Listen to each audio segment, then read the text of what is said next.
Okay, so today we're gonna try something completely new. I'm gonna try to create a fire starter, a Pull-Pin Firestarter. You can see it right now here on screen. So the things you will need: matchbox, sparklers, some kind of plastic bottle. It can be anything really that's a little bit of a tougher plastic. I got one piece of paracord. It doesn't have to be paracord, it can be any plastic nylon cord. Some masking tape, cotton pads, a thread to bind it all together, some old candles or some small ones, and then also some small balloons.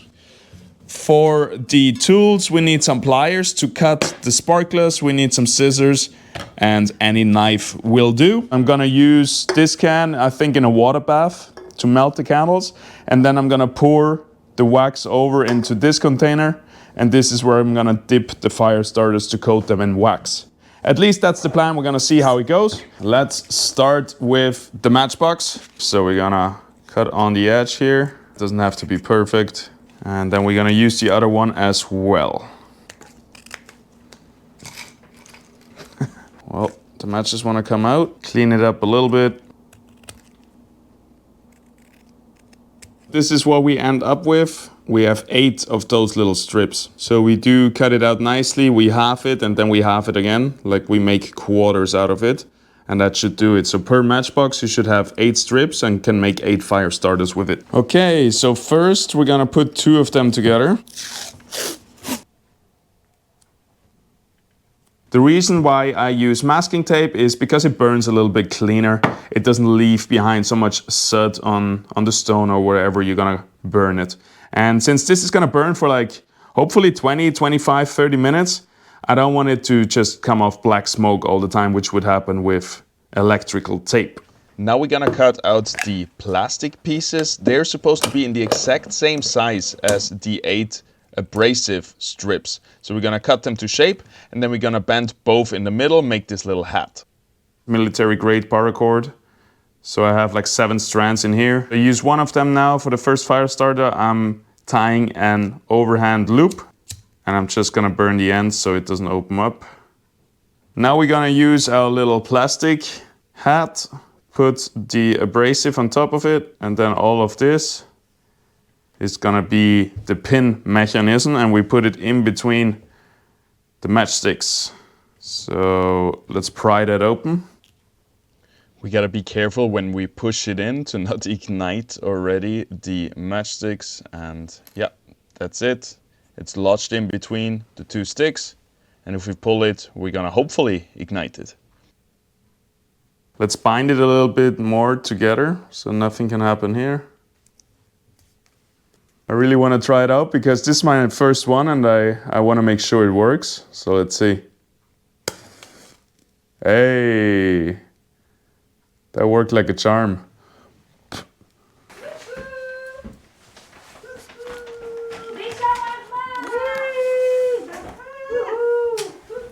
Cuckoo. Are you working hard?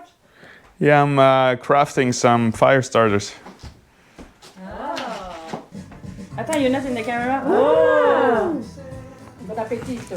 Oui, bon appétit. Bon appétit. You like? Yeah, really good. All right, after this well-needed food break, we're back at it again, cutting those plastic pieces exactly into shape so they fit together with the abrasive. Then we are going to bind 2 matchsticks together with, again, the masking tape. Make sure they're really tight together so they actually ignite. Now we're gonna use the paracord, tie an overhand loop and burn the ends. And we're gonna do this 7 times. And then I'm also gonna use the outer layer of the paracord. So I actually have 8 pieces of threads right there. We'll see how that one goes. Now we're gonna put it all together, the cord with the abrasive hat, and wedge it in between the matchsticks, tied again with some masking tape. And here we are onto the sparklers, which has been one of the hardest and most finicky things to do in this crafting project. You can see it right here. They are breaking apart. So the key to not have them fall apart is this very finely serrated knife here with small teeth. That way you can just file in a groove, and then in this groove you can cut with your pliers. So it's very important that your pliers do not touch the actual sparklers, because as soon as there's any pressure on it, they will fall from the metal rod. So here you can see it. I got a little bit impatient. I just used 4 of the sparklers at once, and it works pretty well. Nothing will fall, and I actually have nice pieces. So here you can see the knife again, small teeth, and then just make a groove so you can cut with the pliers. You can also use a file or anything else that doesn't use a lot of pressure and just saws through that. Then we're gonna use 4 pieces of sparklers and attach it to the outside of the fire starter with a little bit of tape. Make sure to not apply too much pressure in this process, because we're gonna see in a second why there is something that can go wrong. Anywho, we're gonna use a big piece of tape, put it on the outside, put it all together, and that's our first one done. Here with the second one, I think I pushed a little bit too hard on the fire starter mechanism, destroyed its structural integrity, and here you can see it. I can just pull out the pin without it lighting. So that should never happen, and I gotta be a little bit more careful while fixing the stuff onto the outside of those fire starters. I try to wedge it in. I hope it's gonna still work. So now every time I do something, I'm testing the string, as you can see here, and we're just gonna fast forward and complete all 8 of them. In the end, I found a better tactic to do it. So you can see it right here. Put the tape on the table, put 4 pieces onto the tape, and then just basically roll the fire starter over that piece of tape to apply the tape with the sparklers to it, and then again fix it with 1 big piece of tape. Check the pin, looking good. On to our next step. Punch a little hole into the fire starters to then be able to put those sparkler rods through them. So those little spikers are supposed to hold the cotton pads in place. The problem is, more often than not, I'm puncturing my own thumbs, and in the end it didn't really hold in place. They didn't really help, and I stopped using them. On to the next step, which are the cotton pads. So first one, we use a full-size cotton pad. It's a little bit too much in the bottom, but we'll figure that out in a second. Next up, we use 2 times a cotton pad that is cut off in the bottom to make it square. And now we tuck in the overhanging butt of the first cotton pad right here to then close off nicely with the second one. On top of that goes another cut cotton pad, so we have a good nice finish in the bottom, and we don't cover the mechanism on top. We fixate that with a little bit of tape. Here you can see it again nicely. The bottom is nice and square. That's gonna give a nice finish. And you could stop right here, but I decided to put some more matchsticks on the outside and put 1 final big cotton tape all around it. This is an optional step. I want to have it burn even longer, but even without this, it should burn already 10 minutes or so. So the cotton pad isn't fully closing it up, but it doesn't really matter. We're gonna cover everything in wax anyway, so I start to wrap it in thread. I use a bit more thread than you need here, but I have a bunch to spare, so I just really tightly pack it in. And the reason why we use the thread and not the tape is because the tape will come loose in the wax. So the final fixation, the final binding it all together has to be with the thread, otherwise it's gonna get loose in the wax. We're gonna just do a simple knot at the end, the tension holds it together, and that's it. That's our little package right here. Absolutely beautiful. It's not the most beautiful thing actually. I am scrambling a little bit, and I'm not the most patient craft, I would say, so this is definitely a challenge for me. But we managed to do it in the end. Here you see a little bit of a time lapse how I do all of them. Very stoked to get it done, because this has already taken a few hours.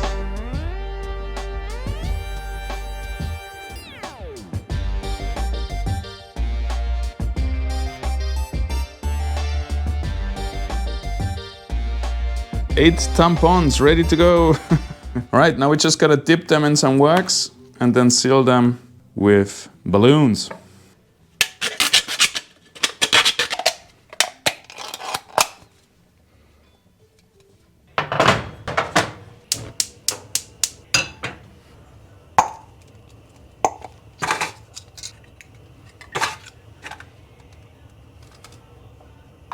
So I'm not sure if that's a good idea, but I'm gonna use the powder from the sparklers and put it in the wax, because I don't wanna waste anything, and yeah, I figured why not, right?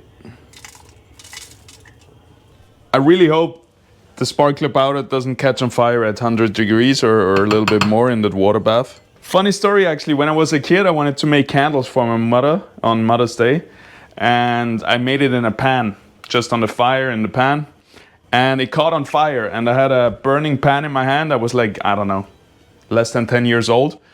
So I don't know what to do with the burning pan, because I already heard that you shouldn't put water on everything, right? If there is fat burning. So I wasn't sure what to do with the burning wax pan, and I ran out of the balcony and threw it off the balcony. We were in the first floor. My neighbor is walking right next to the balcony, and next to him there's a burning pan flying to the ground. And yeah, he told my mom. She wasn't so happy at first, but then she was happy because I wanted to make candles for her, but I almost burnt down the house. For coating it, I'm gonna put it in here. It perfectly fits. So that way I don't have to use so much wax, because this easily fills up. Whereas if I would do it in here, I need like double the wax. Depending which candle you use, you're gonna have a better result. Meaning if you have those little small candles, they are usually a paraffin wax that burns easier and is softer. And then you have like long, thin candles. Those use harder paraffin, which is better because then your fire starter will burn longer. I just mixed a bunch of old ones, a bunch that were laying around, so I don't care too much about it.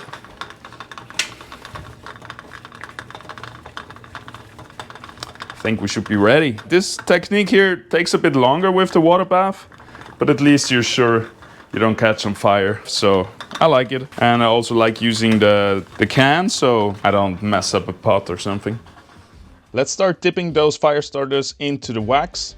I really like that I have a colored wax, because now with this red wax I see exactly how much the cotton pads have soaked up already. Because there's one thing that you need to take care of here, to not cover the fire starter mechanism, the pull pin, in wax. So you want to go just below that line, but maybe leave a little bit of cotton below the line and not cover all the cotton in wax, because it's gonna make the next step even easier. So I went a little bit too high here even. I tried to cover all the cotton pad in red wax, and yeah, we'll see in the next step that this is not ideal and you have to actually get it out again. But for now we ran out of wax, so we have to refill. The first dip takes like 5 to 10 times more wax than all the dips after that, because right now we're soaking 4 cotton pads per fire starter with wax.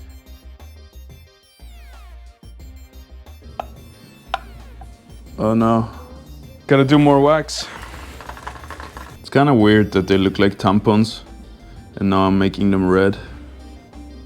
I couldn't help myself, I had to get that joke out there, but yeah, back to business. I did way too much wax because I didn't realize how much less it would take me the second and third dipping. I did in total, I think 3 to 4 dippings. I did have a lot of wax left, so I filled up this container and then just put a organic string in there to be my wick, and I made a little candle. Okay, let's finish them up. I hope they all light, but if they don't light, you can still use them as a, you know, fuel, tinder. I think they will catch a spark with a ferro rod. Oh, nice. They will only catch a spark and they will only be able to easily ignite if you fluff it up a little bit here, right? So you want to get the cotton a little bit out of the wax, and now it should light on fire a little bit easier, I believe.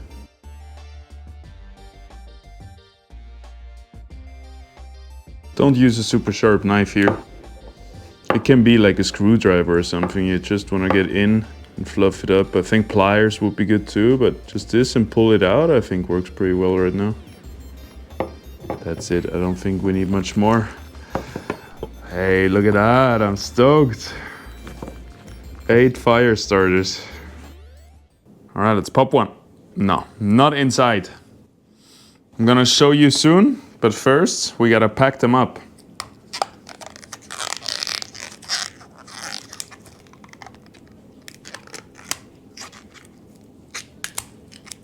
Boom. And then we tie it together here, and then you can still pull it. You just pull the head of the balloon off. And this way it's waterproof.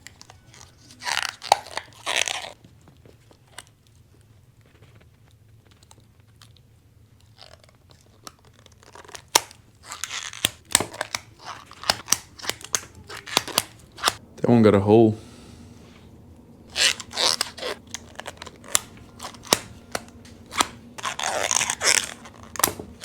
All right, here they are all nicely packed up and ready to go. All we have to do now is tie a knot with the thread just to seal them up and no water can go in anymore.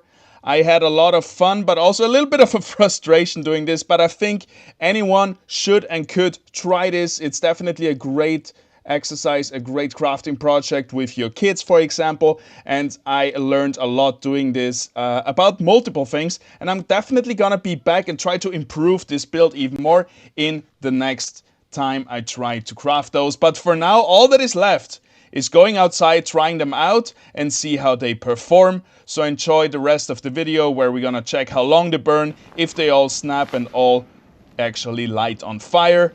If you enjoyed the video, of course, please leave a subscribe and a like, and I'll see you in the next one.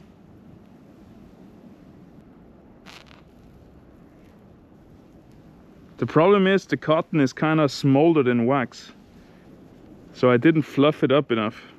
You know, if it were like this, the flame could have actually caught the cotton pad and isn't stuck in the wax. All right, let's try this again. I'm really gonna fluff it up this time, okay? Look at that. I'm gonna remove just the balloon. There you go. And now we're gonna fluffen this up. Take a knife out. Don't cut yourself. And really get the cotton pad out of the wax. I covered the cotton too much in wax, so nothing can light on fire, it feels like. Okay, so this is fluffed up, if you know what I mean. Let's try it again.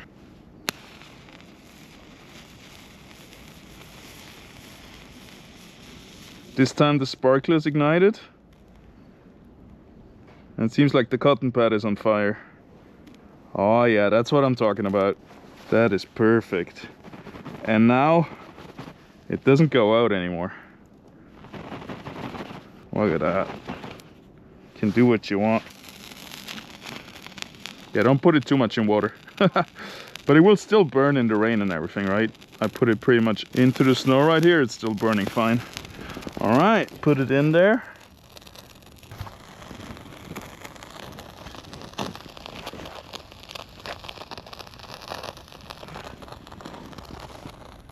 Covered in snow. Let's see how she does.